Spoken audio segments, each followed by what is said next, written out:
Hello வணக்கம் friends, welcome back to poobala food spot. இன்றைக்கி நம்ம சேனலில் நிறைய சின்ன வெங்காயம் மிளகு எல்லாம் சேர்த்து காரசாரமான நண்டு மசாலா தான் பார்க்க போகிறோம். எப்படி பண்ணலான்னு பார்க்குறதுக்கு முன்னாடி என்னோடய சேனலை சப்ஸ்கிரைப் பண்ணலைன்னா சப்ஸ்கிரைப் பண்ணிடுங்க. அப்படியே பக்கத்தில் இருக்க பெல் ஐக்கானே அழுத்திடுங்க. அப்போ தான் நான் போடுற வீடியோ உங்களை வந்து சேரும். இப்போ வீடியோக்குள்ளே போகலாம்.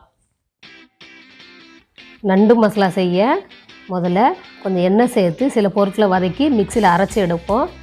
அதுக்கு எண்ணெய் சூடான பிறகு 1 டீஸ்பூன் மிளகு, 1 டீஸ்பூன் பெருஞ்சீரகம், 1 டீஸ்பூன் ஜீரகம், இந்த 3 கொஞ்சம் பொரியட்டும். 2 ஏலக்காய், 2 கிராம்பு அதையும் சேர்த்துக்கிடலாம். இது நல்ல எண்ணெயில் கொஞ்சம் பொரிஞ்ச உடனே நம்ம சின்ன வெங்காயம் சேர்த்துக்கிடுவோம். 1/4 கிலோ அளவு போல் நான் எடுத்திருக்கேன். சின்ன வெங்காயம் நிறைய சேர்த்தா நண்டு மசாலா கொஞ்சம் நல்ல டேஸ்ட்டாகவும் இருக்கும், கிரேவியும் நல்லா கிடைக்கும். இது ஓரளவு வதங்கிருச்சு.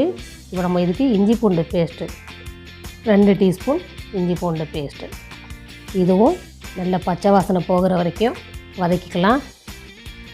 அப்புறமா இதுக்கு தக்காளி சேர்த்துக்கிடுவோம். நான் 2 பெரிய தக்காளியை சின்ன சின்னதாக கட் பண்ணி சேர்த்துருக்கேன். இது நல்லா வதங்கட்டும். ஓரளவு வதங்கிடுச்சு. இப்போது 1/4 டீஸ்பூன் மஞ்சள் தூள், 1 டீஸ்பூன் மிளகாய் தூள், 1 டேபிள் ஸ்பூன் மல்லித்தூள், இப்போ எல்லா மசாலாவும் சேர்த்தாச்சு.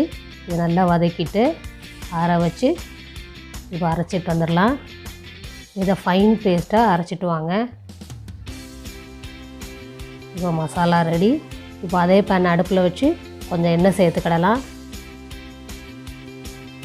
எண்ணெய் சூடான பிறகு 1 டீஸ்பூன் பெருஞ்சீரகம் சேர்த்துக்கிடலாம். அப்புறம் இதில் 2 பச்சை மிளகாவும் 2 காஞ்ச வத்தல், கொஞ்சோண்டு கறிவேப்பிலை சேர்த்து இதெல்லாம் பொரியட்டும். அதுக்கப்புறமா நம்ம வெங்காயம் சேர்த்துக்கிடலாம்.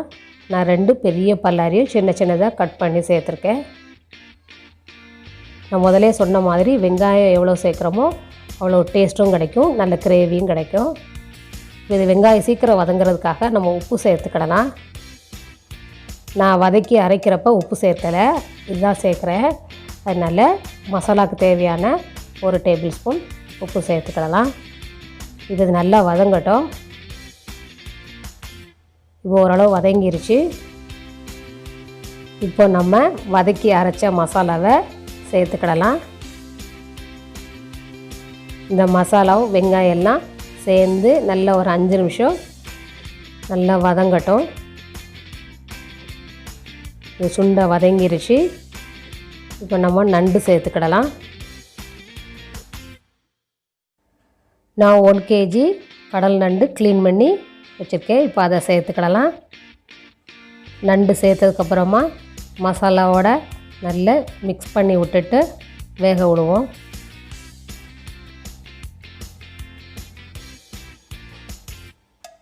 இப்போ இதுக்கு கொஞ்சோண்டு தண்ணி சேர்க்கணும். நம்ம நண்டு வேகிற அளவுக்கு சேர்த்தா போதும். அதனால் 1 கப்பு தண்ணி சேர்த்துக்கிடுவோம். இதுக்கு தண்ணி அதிகம் தேவைப்படாது. இப்போ இதை எல்லாத்தையும் கிளறி விட்டுட்டு மூடி வச்சு 10 நிமிஷம் கொதிக்க விடலாம். இப்போ மூடி வச்சு 10 நிமிஷம் ஆச்சு. நண்டோட கலரும் மாறிடுச்சு. நண்டு நல்லா வெந்திருக்கு. இப்போ ஒரு தடவை கிண்டி விட்டுட்டு இறக்கிடலாம். நண்டு நல்லா வெந்திருக்கு பாருங்கள். இப்போ இதை பவுலில் மாற்றிடுவோம். பார்க்கும்போதே சாப்பிடணும் போல் ஆசையாக இருக்குது. இது தோசைக்கு, சப்பாத்தி, நான், ரைஸுக்கு சைட் டிஷ்ஷாக சூப்பராக இருக்கும். இந்த கிரேவியில் பெப்பர் சேர்த்துருக்கனால உடம்புக்கும் நல்லது. சளி பிடிச்சிருக்க டயத்துலலாம் செஞ்சு சாப்பிடலாம். நண்டு மசாலா சூப்பராக ரெடி. நல்ல காரசாரமான நண்டு மசாலா எப்படி பண்ணேன்னு பார்த்தீங்க இல்லையா? இதனால் ரைஸுக்கு, சப்பாத்தி, ரோட்டி அதுக்கெல்லாம் சைட் டிஷ்ஷாக சூப்பராக இருக்கும். நீங்களும் கண்டிப்பாக செய்வீங்கன்னு நினைக்கிறேன். செஞ்சு பார்த்துட்டு எப்படி வந்துச்சுங்கிறத கமெண்ட் பாக்ஸில் சொல்லுங்கள். இந்த வீடியோ பிடிச்சிருந்தால் லைக் பண்ணுங்கள், ரொம்ப பிடிச்சிருந்தால் உங்கள் ஃப்ரெண்ட்ஸ்க்கு ஷேர் பண்ணுங்கள். மறக்காமல் என்னோடய சேனலை சப்ஸ்கிரைப் பண்ணிடுங்க. இந்த வீடியோ பார்த்ததுக்கு நன்றி.